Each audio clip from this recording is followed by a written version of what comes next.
So you've looked at the Desmos, and now these are just going to be some summary notes on what you learned. So I'm going to look at graphs, I'm going to look at tables, we're going to look at a word problem, and we're going to look at how do you calculate slope. So slope is a synonym for rate of change. If you look at this graph, the graph is the amount of money in Annie's bank account as a function of the number of months.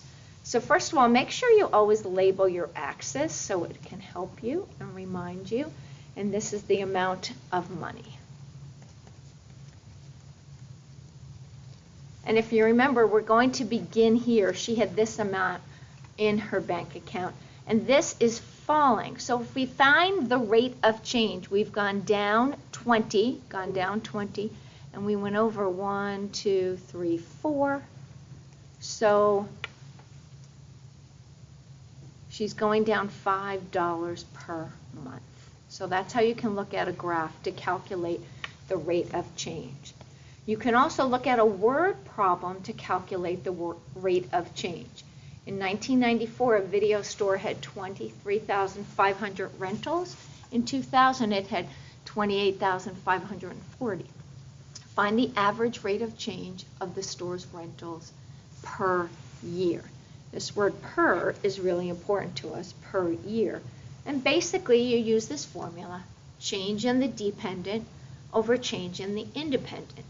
If you recall, the dependent is the y values, and the independent are the x values. So change means to subtract. And so you subtract the two rental amounts, and you get 5,040 rentals. Then you subtract in the same order. That's important. Then the time is 6 years. So the average rate of change, the average per year, is change in rentals over change in time. And when you substitute everything in, you get 840 rentals per year. That's the average. So when you're looking at a graph, as you noticed in the Desmos, you had some graphs, and they talked about positive, negative, zero, undefined. Let's focus on those from a graph.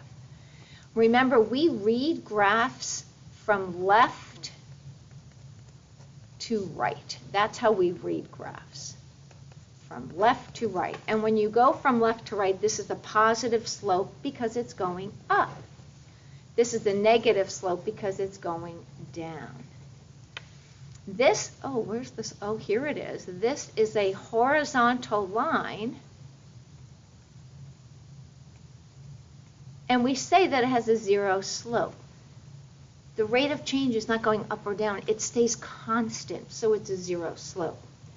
Then undefined slope is a vertical line. And with the vertical line, remember, it fails the vertical line test. So we say it's undefined. So visually, you should be able to look at a slope and say if it's positive, negative, zero, or undefined.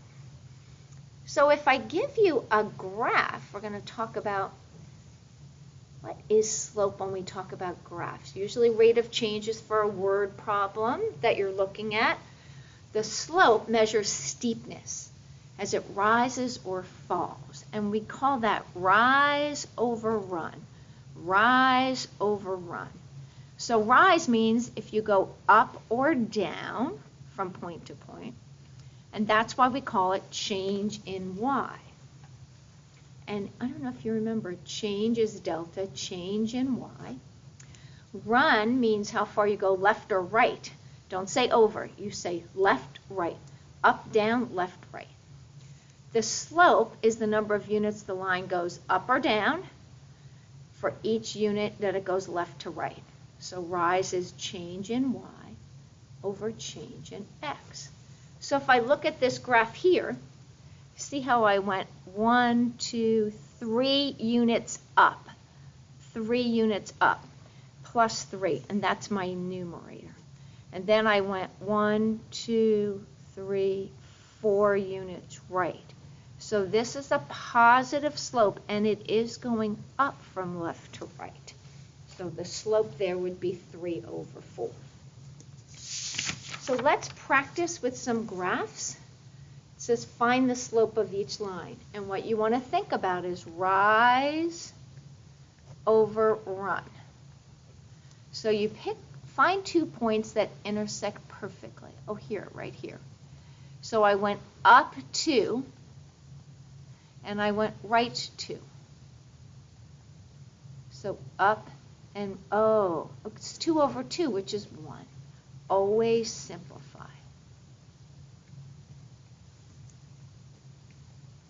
And you can check yourself at the end. Yeah, this is going up from left to right. You notice this one better come out to be positive because it's going up as well. I'm going to pick this point and this one. When I do that, I go 1, 2, 3, 4. I went down 4. That's a negative. I went down. And then I go 1, 2, and I went left 2. Then we simplify. The slope of this is 2, and it's positive. And you should be able to look at this last one, and it's going down, so our slope better come out to be negative. So I went down 1 and right 2. So the slope is -1, down 1, and right 2. You'll notice on MathSpace, they want you to put the answer in like this, though. So now what if you don't have a graph? What are you going to do? You're going to use this little formula, okay?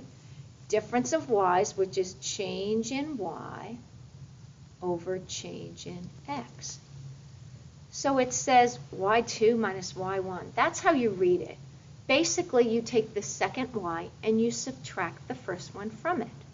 So in our example, I let the first ordered pair be x1, y1, and the second one be x2, y2. And then you substitute in. Be careful of negatives. Watch negatives. If anything, that's the mistake people make. So watch your negatives. Always simplify. And there's the slope. So there's 3 problems below. I'd like you to stop the video and work on those 3 problems, and then come back and check the answers. And then we have 2 more quick problems to do about looking at a table and looking at an equation. Okay, so the answers that you should have gotten, and this is showing work. Okay, I'm starring this problem because you're going to see a lot with fractions. Okay, and you're like, well, 3/4, 1/2, that's hard to see on the graph. Exactly, that's why we would want to use the formula. And so as you can see, I'm showing my work here. We're going to wind up dividing fractions, which is multiplying by the reciprocal. That's how I got -6. So if you look at the first one, 0 divided by -8 gives you 0. If you forget this, that it's 0, use Desmos and plug it in. Just like this one, 0 is on the bottom, you can't divide by 0. That's undefined. This is going to be a vertical line. So we have a table now. The number of songs is your independent variable. The total cost is your dependent variable. So the question is, what is the membership fee? Well, that's where we begin. So it would be $2. What is the rate of change?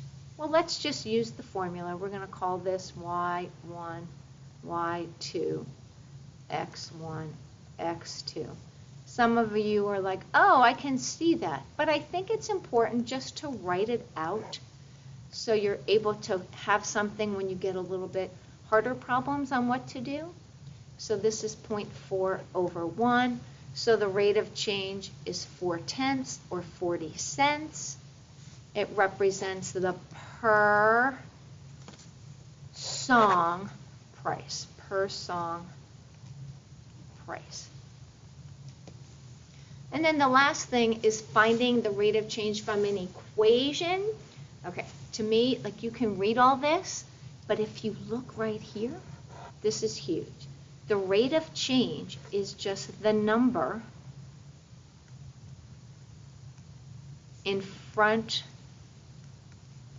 of the independent. Because sometimes in a word problem, it's not going to be x. It's the independent variable, the number of hours. What does it mean? It means $60 per hour. Okay, so hopefully that was a good review from the Desmos and how to do slope and rate of change. And what you'll do now is get a worksheet, and then you'll work on the math space. Both become homework if you don't finish them in class.